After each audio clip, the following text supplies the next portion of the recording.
Hola, esta tarde voy a analizar el acuerdo para formar gobierno que se firmó ayer en el Estado de Israel por parte de algunos partidos políticos para echar del poder a un primer ministro, Benjamin Netanyahu. Y aquí tenemos que analizar varios puntos, en concreto aquí tengo 7 puntos. Vamos a empezar por el primero. Y tiene que ver con qué. ¿De qué se trata esta coalición de partidos disímiles que han firmado este acuerdo para formar gobierno en Israel? Entonces, ¿quiénes son esos partidos y quiénes son sus líderes? ¿Cuál es su ideología y qué piensan? Tenemos entonces que esta vendría a ser una coalición de gobierno, si la trajéramos a Colombia, más o menos así.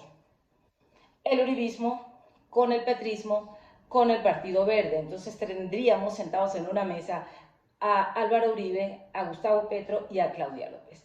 Esto es imposible de entender. Esto, por supuesto, no duraría mayor tiempo. Pues es un poco lo que va a pasar en Israel. Esto tampoco va a durar mayor tiempo. Son disímiles y sería aquí, repito, si lo traemos a Colombia, una locura política, porque sencillamente no funcionaría. Máxime si entre estos tres partidos colombianos que les mencioné pusiéramos a liderar esta coalición al señor Álvaro Uribe. ¿Sí? Es lo que ocurrió anoche en Israel. El señor Naftali Bennett, líder del partido Yamina, es un hombre conservador. De hecho, es un hombre que está a la derecha de Benjamin Netanyahu. Un hombre que ni siquiera acepta la posible existencia de un Estado palestino, y ahí tenemos el primer problema. Después tenemos a otro partido recientemente fundado también, realmente nuevo, y es Yesh Atid, cuyo líder es el señor Yair Lapid, que es un hombre de centro izquierda, pero yo diría que bastante más de izquierda que de centro. Luego tenemos al partido RAM, que es un partido árabe islamista. Ahí tenemos que decir algo. Sería la primera vez que un partido árabe participaría de un gobierno en el Estado de Israel.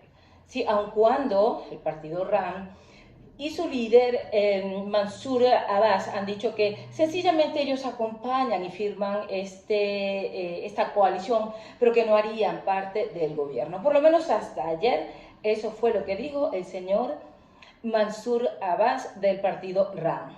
Tenemos también otros partidos con menos escaños en el Parlamento israelí, que son Meretz, que es un partido de izquierda dura.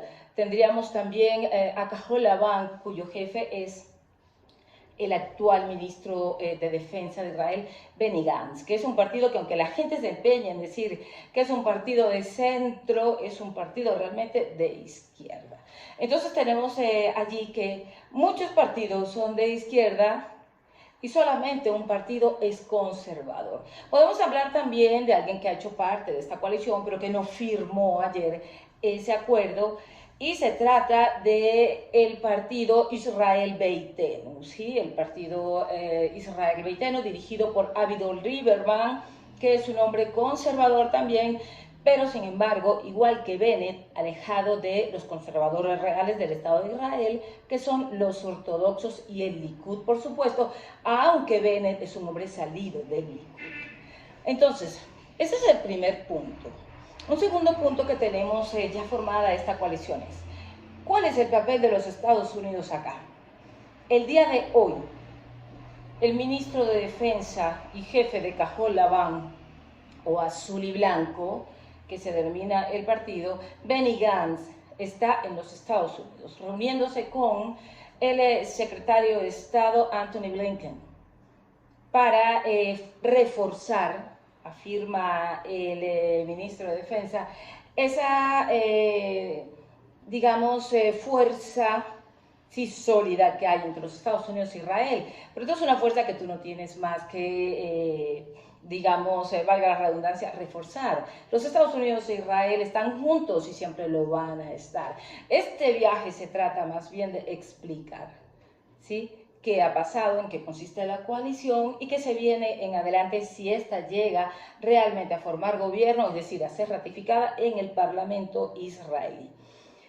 Tenemos también que la administración Biden no es una administración proclive, ¿sí?, a, aceptar al primer ministro Benjamin Netanyahu para tener 4 años negociando con él, a pesar de que Benjamin Netanyahu y el presidente Biden son amigos desde hace décadas, ¿sí? No es precisamente el primer ministro, sí, que la administración Biden quiere para el Estado de Israel. Quieren a alguien más laxo, quieren a alguien que se le pueda, digamos, orientar, si así se puede, de una mejor manera que cómo se puede actuar en Oriente Medio. Y esto tiene que ver con un punto que viene enseguida, y es el acuerdo con Irán. El primer ministro Benjamin Netanyahu tiene históricamente un recorrido de estar opuesto a este acuerdo. Lo ha explicado en todas partes, en Naciones Unidas, en el mismo Congreso de los Estados Unidos, y siempre lo está diciendo: vamos a impedir, aunque sea solos, que Irán tenga la bomba. Esto no conviene a la administración Biden. La administración Biden necesita un primer ministro israelí, un gobierno israelí que se conforme con aquello que se firme en Viena, es decir, con la vuelta de Irán a la fabricación, ¿sí?, de uranio enriquecido, pero a unos niveles bajos, que es lo que se está trabajando allí en Viena para conseguir. ¿Qué otro punto tenemos? La calle Palestina en Israel. Cuando yo me refiero a la calle Palestina en Israel, estoy hablando a esos barrios árabes donde viven palestinos dentro de Israel. Hace 2 meses veíamos esa calle palestina agitada, y que esa agitación terminó ¿en qué? Terminó en el desarrollo de la operación Guardián de los Muros. Empezó primero en la calle Palestina en Jerusalén y terminó en esa operación entre Hamas y el Estado de Israel. No hay que subestimar a la calle Palestina, entonces con esto tengo que decir que la calle Palestina es más radical que los líderes políticos que la representan. Entonces, ¿hasta dónde esta calle Palestina en Israel va a estar de acuerdo con lo que su líder, Mansour Abbas, haya firmado en el acuerdo? Porque el acuerdo aún no lo conocemos. ¿Sí? Entonces, esta calle Palestina va a estar envalentonada y va a exigir muchísimas, pero muchísimas cuestiones y muchos cambios a su líder, Mansour Abbas. Y esto va a poner en aprietos realmente a ese posible gobierno que se forme dentro de esta coalición que ellos denominan de la unidad. No va a ser fácil, la calle Palestina es complicada. A pesar de que Mansour Abbas ayer haya firmado reconocer al Estado de Israel, que es un despropósito, apenas, es decir, participando todos los años y todos los periodos de las elecciones en Israel, y que hasta el día de ayer reconozcas la existencia del Estado de Israel, es un despropósito realmente. Entonces, la pregunta es: ¿hasta dónde la calle Palestina va a aceptar que su líder político participe y apruebe aquellas políticas que quiera Naftali Bennett, un hombre conservador, repito, y contrario a la existencia de un Estado palestino? Ahí tenemos una complicación inmensa. Tenemos otro punto, y es precisamente la causa LGBTI. Y esto también tiene que ver con la calle Palestina y también tiene que ver con su líder, Mansour Abbas.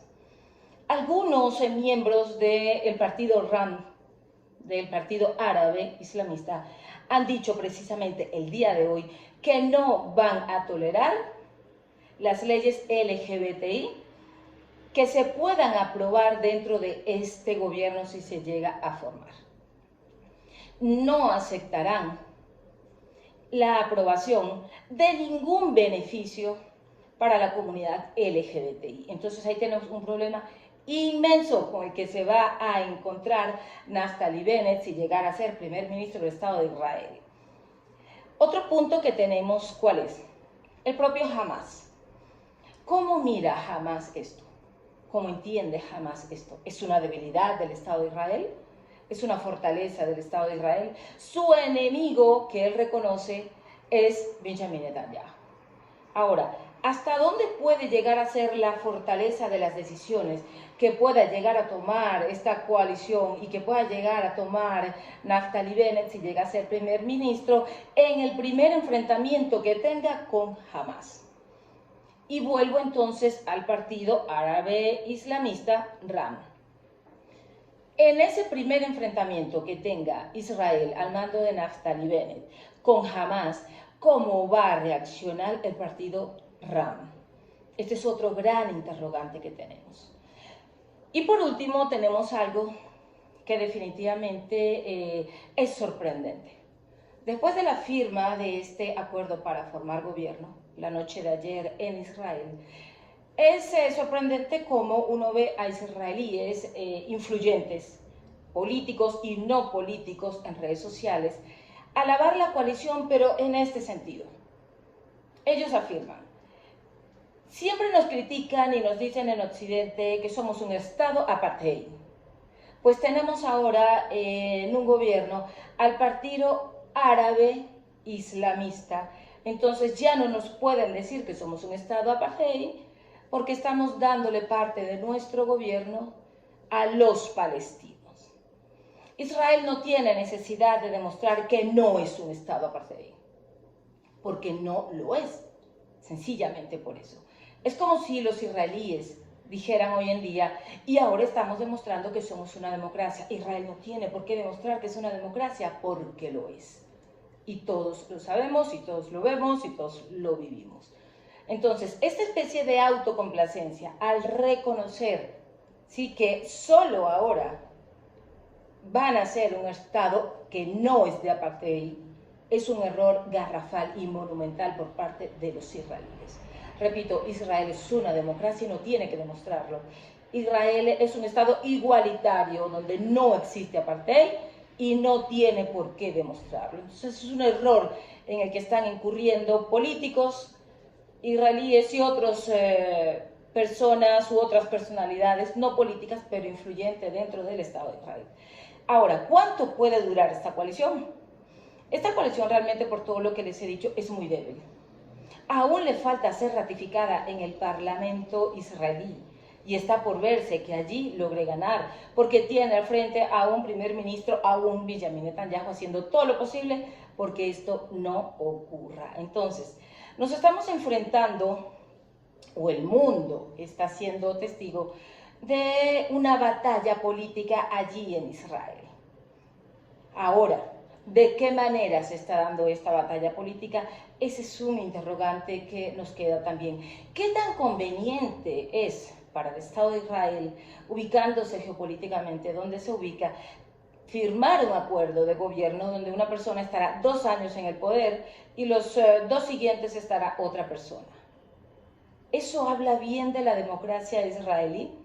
Ellos afirman estar cansados de los 12 años de gobierno del primer ministro Benjamin Netanyahu, pero es que su sistema electoral y su sistema político lo permiten.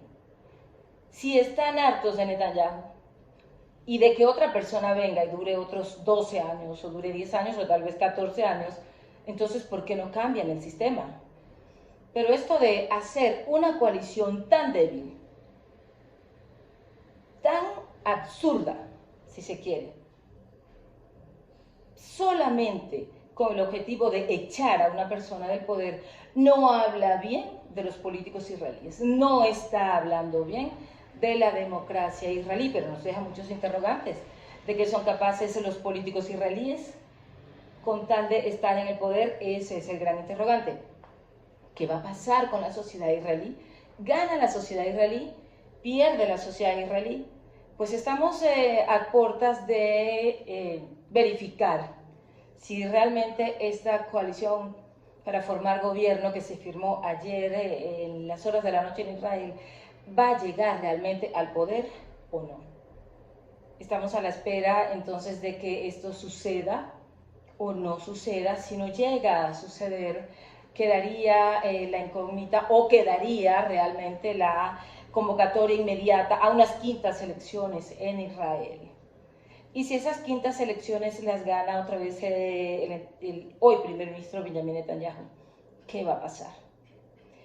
Israel nunca deja de sorprendernos, pero es, digamos, una democracia que se mantiene, una democracia que no necesita demostrar que lo es, Y vamos a ver qué ocurre con esta coalición, que si bien no puede cantar victoria ya, sencillamente va a hacer todo lo posible por que esta formación de gobierno sea aprobada en el Parlamento israelí. ¿Y qué va a hacer Benjamin Netanyahu? Ese es el gran interrogante. Gracias.